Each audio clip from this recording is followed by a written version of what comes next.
¿Por qué configurar una ruta estática flotante? Ya les había comentado en este caso de que uno puede haber configurado su red, estar conectado, en este caso, el sitio principal o la sucursal. Este es el sitio principal y este es la sucursal. Y estamos utilizando, por ejemplo, EIGRP, acá un protocolo de enrutamiento, y de pronto se nos ocurre, o tenemos una conexión a través de Internet, y como medida de seguridad hemos creado una ruta estática flotante. Esa ruta estática flotante me permite o lo puedo utilizar haciendo uso de la distancia administrativa. De la distancia administrativa. Esta acá, la distancia administrativa. Les comentaba de que cuando nosotros tenemos en la red una red y usando un protocolo de enrutamiento, ese protocolo tiene un parámetro que se llama distancia administrativa. ¿Okay? Cada uno de ellos ya tiene un valor haciendo referencia a la distancia administrativa. Y nuestra intención es crear una ruta estática flotante para encontrar una ruta alternativa si es que de pronto la principal falla. Y lo hacemos haciendo referencia de que si yo, por ejemplo, he utilizado EIGRP, con EIGRP la distancia administrativa en la ruta me va a decir que es 90. ¿Okay?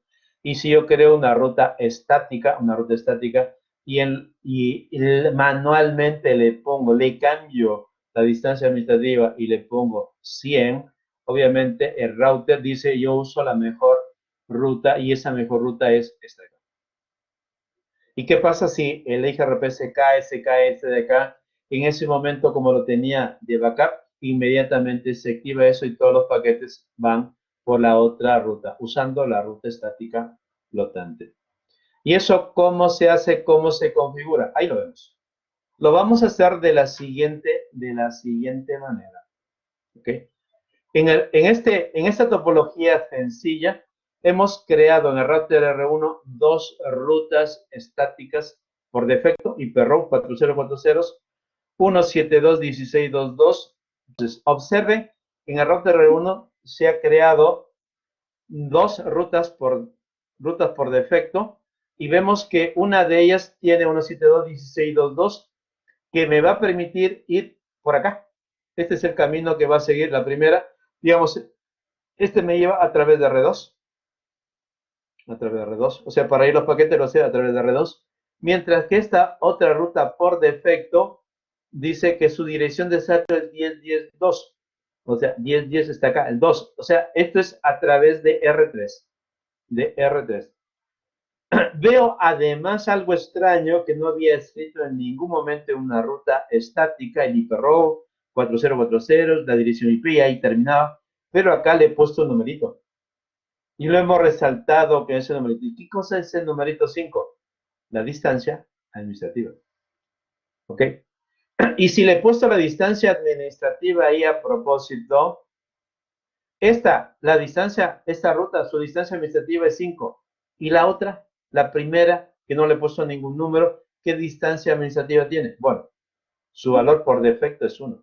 O sea, imagínate que ahí hay un 1. Entonces, ¿mi router R1 usa las dos rutas o solamente utiliza una de ellas? No, usa una sola. ¿Y por qué usa una sola? Porque tiene la mejor ruta. ¿Y cómo sabe cuál es la mejor ruta? La de menor distancia administrativa. ¿Y quién tiene menor distancia administrativa? A la que no le puse nada, porque tiene valor 1.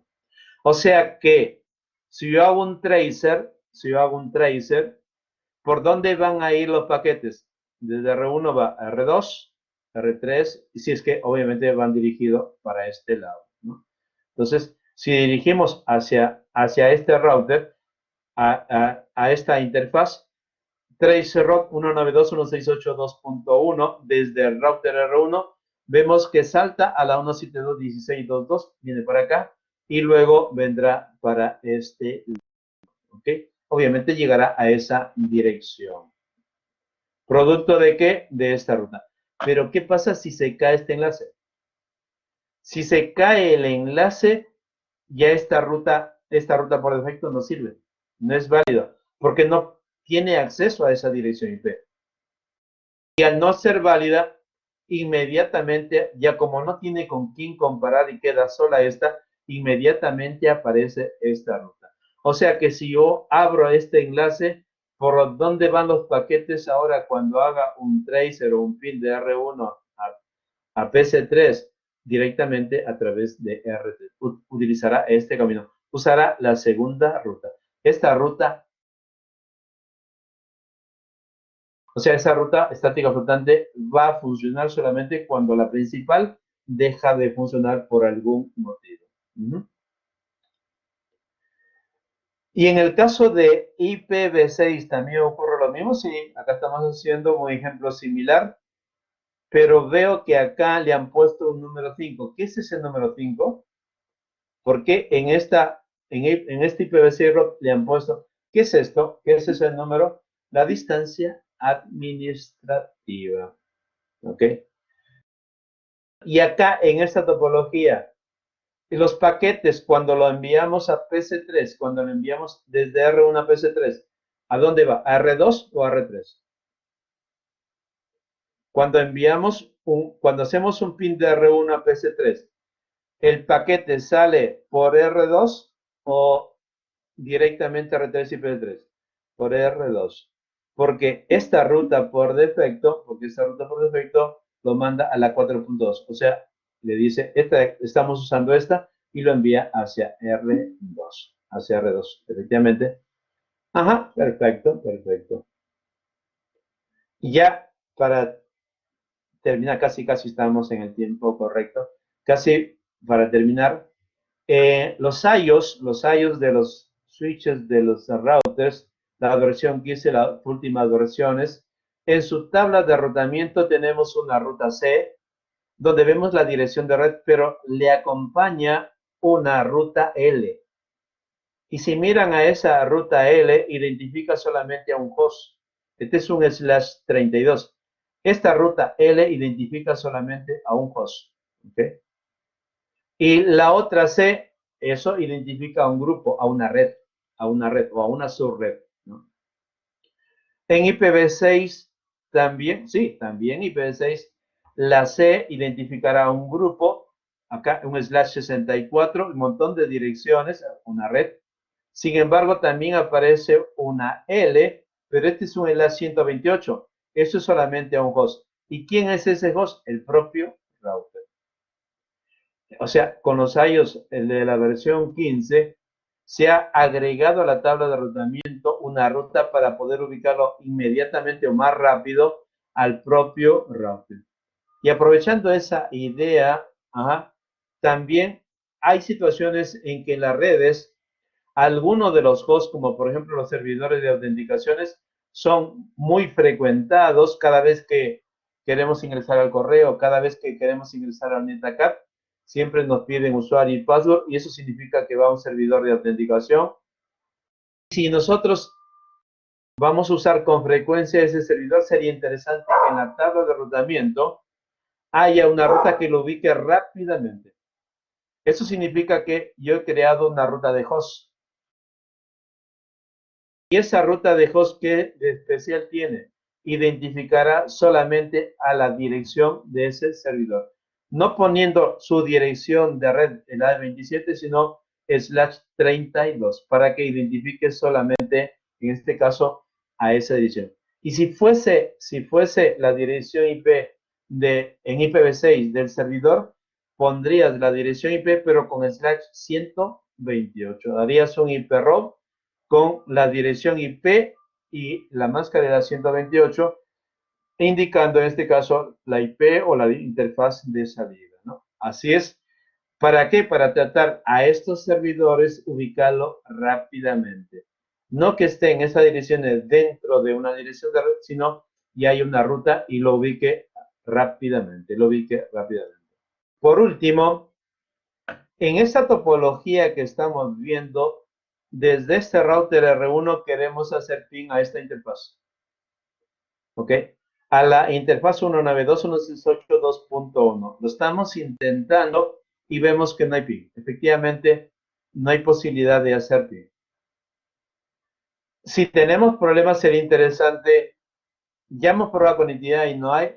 deberíamos usar el otro comando, tracer o tracer route. Si estamos en el router, aplicamos tracer route a la misma dirección. Y vemos algo interesante de la información que me entrega el tracer route. Veo lo primero que me sale en la dirección IP 172.16.2.2. Este es el primer router a donde llega. Y lo miro acá, 172.16.2.0, esta es la dirección de red, debe ser esta dirección IP de router R2.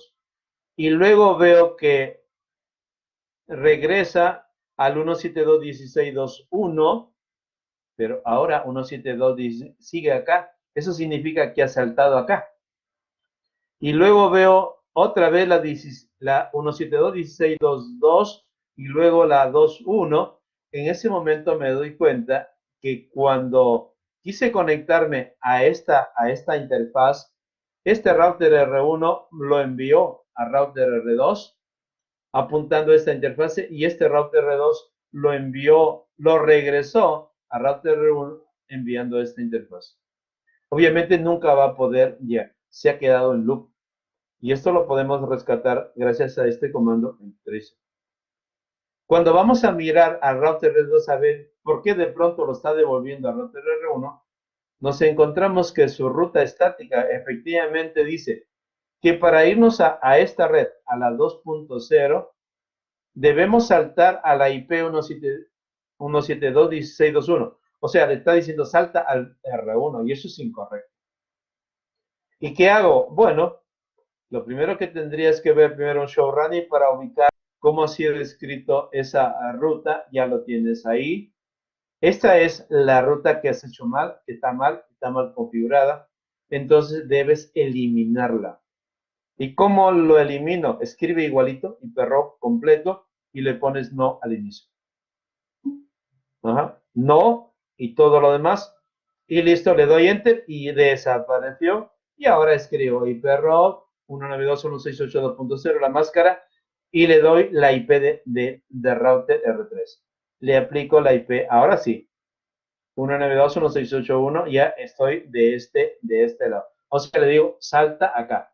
Efectivamente, ahora sí, tiene lógica de va a poder mi router permitirme llegar hasta acá. Y efectivamente, cuando hago ping, aparece que el ping es exitoso, ¿no? Entonces, importante tener en cuenta que cuando configuramos las rutas estáticas, a veces cometemos el error nosotros, porque la máquina simplemente obedece y deberíamos usar los comandos para verificar si está funcionando o no. Está funcionando.